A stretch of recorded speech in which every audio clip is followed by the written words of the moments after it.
لن يصل حزب الإخوان المسلمين إلى الملك كما ستعلمون، لأن أمريكا ليست راضية بهم.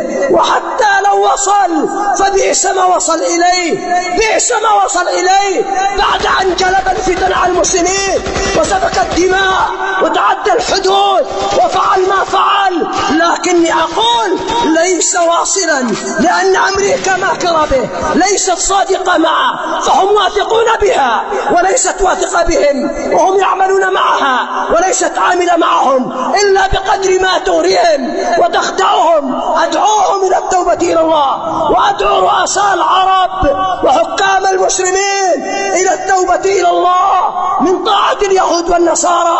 هلكنا، ضيعنا، سفكت دماؤنا، ذهب أمننا، حياتنا خراب في خراب بسبب طاعة اليهود والنصارى.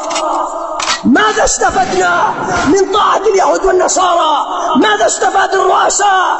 ها هم الآن يناسلون ويساقطون من قبل أمريكا دمرها الله، التي أرضوها دهرا وعمرا، وهم يطيعون وينفذون القوانين التي جاءوا بها.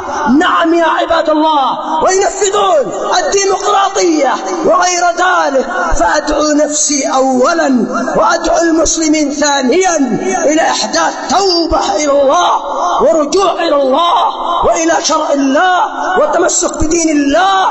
نحن مسلمون، عندنا شريعة فيها كل خير بحمد الله، لسنا فقراء إلى الأعداء لا في دين ولا في دنيا، ولكن من ضيع الدين افتقر إليهم وصار متسولا على أيديهم وبين أحضانهم.